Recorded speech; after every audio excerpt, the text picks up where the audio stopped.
Thank you very much, Chair Graham. Senator Schatz, welcome to your new role. I look forward to working with both of you.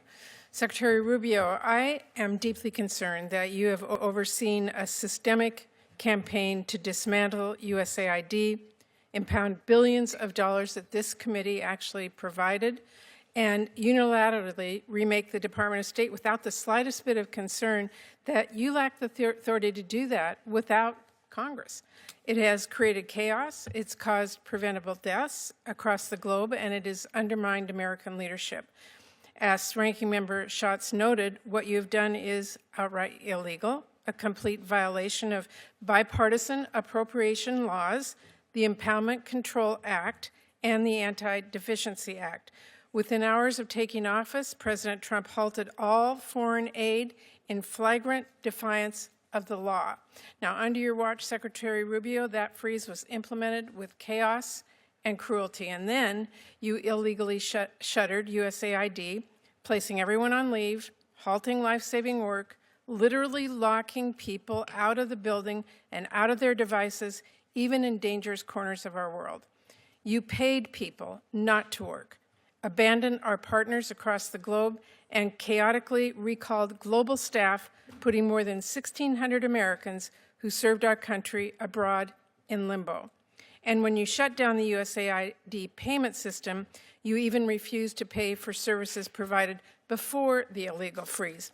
You fought all the way to the Supreme Court, against paying for services U.S. businesses already rendered with funding that Congress already provided. And I know you know, Mr. Secretary, but you lost.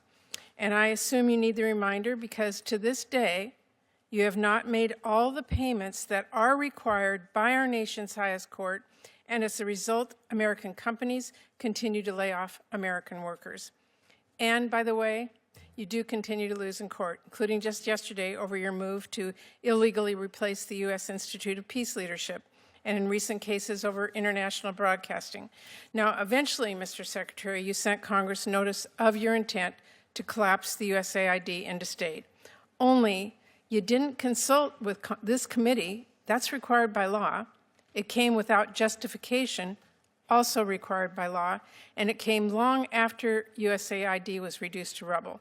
So sadly, disregard for our laws and values, to me, has sort of become a pattern of your tenor, revoking visas when someone writes an op-ed you don't like, or reaching a secret deal to use taxpayer dollars to jail U.S. residents in a notorious foreign prison, no due process, or pointlessly leaving food assistance to rot in storage. Actually, in Dubai, we now have 500 tons of high-energy biscuits that expire in July. They're bought, they're shipped, they're stored, all at taxpayer expense. But you've condemned them to waste, and that is one example of many. Now, another pattern that I'm deeply worried about is transparency. We have pressed you for information. Our staffs have sent you countless emails and briefing requests so we can do our job here.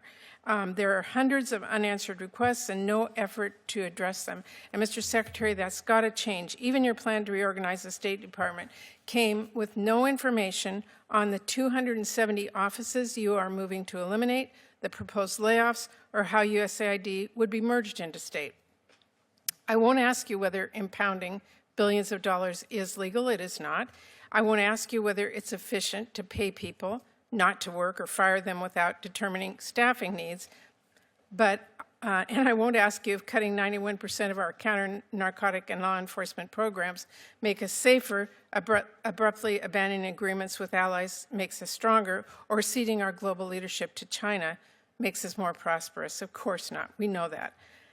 We have worked together for years in a bipartisan way to advance U.S. interests and fund those programs. So with respect to my colleagues, how long are we going to sit here and watch this silently? Are we going to roll over as Trump tramples our laws and undermines our U.S. leadership, burns down what we have spent decades building, and let millions of people across our globe suffer and die? Or are we going to stand up, push back, assert our constitutional power of the purse? And to my colleagues on both sides, this is the moment to decide whether this committee continues to be a powerful bipartisan force a force that I think we've all been proud of for a very long time, a force that is focused on safety and economic strength and national security, focused on leading the world in research and development and countering China and others with our soft power and our military power. Every single member of this committee knows what we are risking by letting this administration tear down so much. On USAID and other programs, we can always talk about how we can make things work better and other reforms. I don't think any of us are opposed to any of those considerations. We have been doing that in a bipartisan way for a long time. But that's not actually what Trump's fiscal year 2026 budget proposes. Mr. Secretary, I know you would like to give a 5-minute speech back to me, but I only have a few seconds left, and I do need some information from you. As I said, we have asked and have not gotten. Can you tell me, will you share the text and details with my staff of your agreement with El Salvador and any other similar arrangements, including the funding details that we need to have?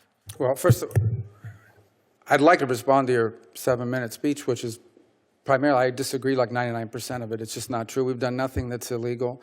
We've been in over 600 briefings to Congress. We've asked questions. We've answered questions repeatedly. We get hundreds of questions a day. We respond them as quickly as possible.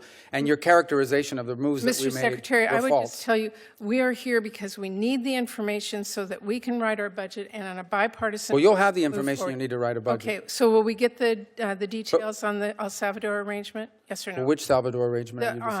Your agreement that you've made with them about. What agreement? The president of El Salvador agreed to take in 250 gangbangers, and we sent them. Funding details we have not gotten. We need to see what the costs are. In that. Well, we haven't funded that. We've provided them law enforcement assistance. I know you just claimed that we cut all this law enforcement assistance. We provided El Salvador and other countries law enforcement assistance. They have the right to spend that money any way they wish. But they did us a big favor. They took 250 dangerous, trained out. We didn't deport any U.S. residents. No U.S. residents were reported. I'm not going to argue with you on that point. Well, it's not an argument, but don't say we deported U.S. residents, because we didn't. I don't deport anybody. I'm not asking. But we didn't deport U.S. residents. I'm asking you whether we can see the details of the arrangements, including the funding details. I'm giving you the details. The arrangements are we provide law enforcement funding to El Salvador, among other countries. How they choose to spend that money internally is up to them. No. But I can tell you. Can you give me the details on the 200-plus offices you're proposing to Sure, we've eliminate? provided that. We need that. Can I get your commitment to give us those? It's part of our reorg. How about the details and justifications of your proposed rescissions from programs you claim are out of alignment with administration priorities? Are we going to get the details of that, funding priorities? On rescissions and empowerment and things of this nature, that's obviously an OMB function, and I would talk to them about that in regard to what's going to go on with that money. I can tell you the contracts we canceled, and I can list to you the contracts we canceled and the rationale why, because I went through them myself. Can you get those to us like today? So the contracts?